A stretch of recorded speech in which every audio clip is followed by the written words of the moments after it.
अ, बरोबरचे सगळे जे आहेत त्यांचा असा आरोप आहे की पवार साहेबांनी वारंवार निर्णय बदलले आणि म्हणून अजितदादा भाजपच्या सोबत गेले.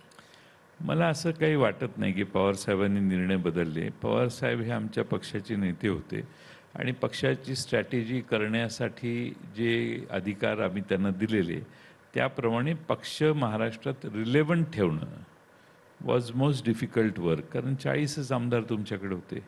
रिलेव्हन्स महाराष्ट्राच्या राजकारणात, देशाच्या राजकारणात ठेवण्यासाठी जर आपल्या नेत्यांनी काही भूमिका घेत असतील, तर ती म्हणजे आता उदाहरणार्थ बाहेरून पाठिंबा देऊ, स्थिर सरकार करणं महत्त्वाचं आहे. हे 14 साली आर पाटील आणि आम्ही सगळे होतो त्यावेळी ही भूमिका घेतलेली पक्षाने. त्यावेळी पाठिंबा जाऊन दिला नाही, पण एक संदिग्धता तयार झाली की दोघांच्यात मग 5 वर्ष जुळलं नाही जवळपास. आणि त्याची परिणती काय झाली ती 2019ला आपण बघितली. पाटील साहेब, दिल्लीत ज्यावेळी येतात सुनावणीच्या वेळी म्हणजे अजित पवार गटाने जे दावे केले किंवा वक्तव्य आले, बातम्या आल्या की पवार साहेब हुकुमशाही चालवतात, मतं मांडून दिले जात नाहीत. तर तुम्ही पवारांना सर्वात जास्त जवळचे मानले जातात किंवा ओळखतात, तर याकडे तुम्ही कसं पाहता? माझ्यापेक्षा हे सगळे जवळ होते पवारसाहेबांच्या आधी. पहिला मुद्दा, हे सगळेच भुजबळ साहेब तर सुरुवातीपासून पक्षाचे अध्यक्ष होते. अजितदादा तर सगळ्यात त्यांच्याजवळ होते. सुनील तटकरे माझ्या आधी पक्षाचे अध्यक्ष, हे पवारसाहेबांच्या जवळचे आहेत. प्रफुल्ल पटेल आहेत. मी आत्ता अलीकडे 18 साली पक्षाचा अध्यक्ष झालो. त्यामुळे हे सगळे साहेबांच्या जवळ असणारी लोक आहेत आणि त्यामुळं त्यात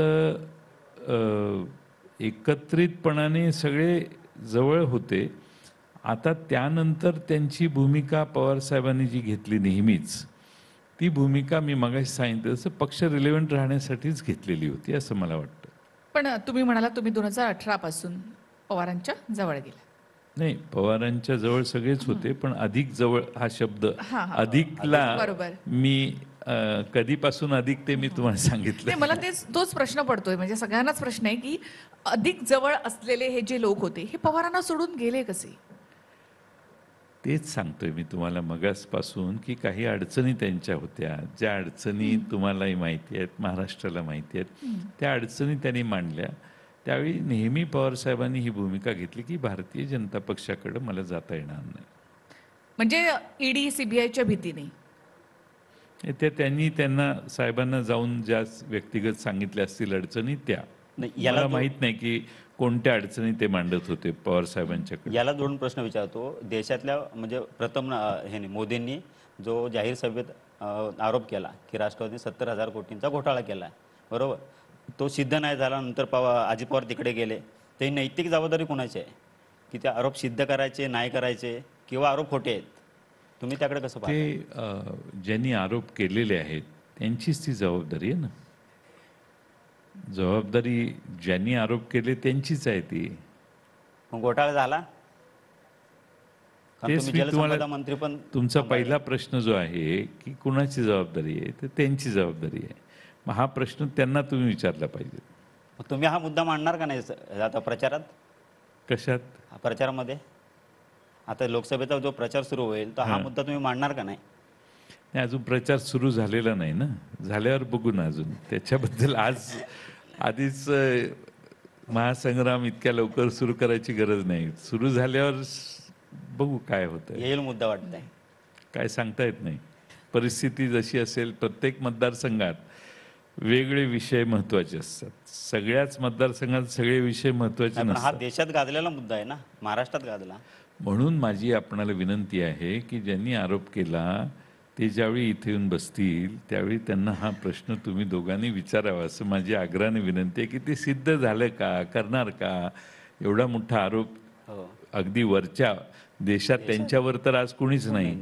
त्यांच्या माहिती जी आहे ती खरीच माहिती त्यांच्याकडे जात असेल तर त्यांनी तो सिद्ध केलं पाहिजे, असे सगळ्यांचीच मागणी आहे. पाटील साहेब, अजित पवार आणि शरद पवार यांच्यामधला हा संघर्ष तुम्हाला आधी दिसत होता? नाही, आधी कुठला संघर्ष. दोघं एकत्रित बसायचे, दोघांच्यात इतकं चांगलं अंडरस्टँडिंग होतं की पवारसाहेब अजितदादा सांगतील त्याप्रमाणे जवळपास बहुतेक निर्णय घ्यायचे. त्यामुळं असं काही संघर्ष वगैरे मला त्या दोघांच्यात कधी जाणवला नाही. पण पवार साहेबांनी जेव्हा राजीनामा दिला पुस्तक प्रकाशन कार्यक्रमामध्ये, त्यावेळेला तुम्ही अक्षरशः रडलात तिथे. तुम्ही असं म्हणालात की ज्यांना पक्ष चालवायचे त्यांना चालवू द्या, असं बरोबर. उद्विग्नपणे तुम्ही असं म्हणाला होतात. नाही, असं आहे की मी सुरुवातीला काँग्रेस पक्षात काम करत होतो आणि पक्ष ज्यावेळी पवारसाहेबांनी वेगळा करायचा निर्णय घेतला, त्यावेळी काँग्रेस पक्ष सोडून जे आले त्यात पहिल्या ह्याच्यात मी नव्हतो. कारण पक्ष बदलू नये या मताचा मी सुरुवातीपासून होतो. पण त्यानंतर आग्रह झाला, चर्चा झाल्या. मी या पक्षात पवार साहेबांचं नेतृत्व आहे म्हणून या पक्षात आलो. आता 25 वर्ष त्या नेतृत्वाखाली काम करताना आम्हाला एवढी सवय लागलेली आहे त्यांच्या नेतृत्वाची की त्यांच्याशिवाय राजकारण करणं अशक्य आहे. आणि तेच जर निघून जायला लागले तर मग हे 25 वर्ष आम्ही सगळ्यांनी खर्च जे केले त्या व्यर्थ आहेत, अशा भावनेनं पण तुम्ही असं म्हणाला होतात की ज्यांना चालवायचं आहे ते म्हणजे ते म्हणजे अजित आम्ही पवार? घरी बसतो, ज्यांना चालवायचं ते म्हणजे अजित पवार नाही, ज्यांना चालवायची इच्छा होती त्या कुणालाही द्या, असं आमचं म्हणणं होतं. ते अजित पवारांचं म्हणणंच ते होतं ना की शरद पवारांनी रिटायर व्हावं आणि तरुणांच्या हातात पक्ष द्यावा. असं कधी म्हटले ते? अजित पवार म्हणाले होते. कधी?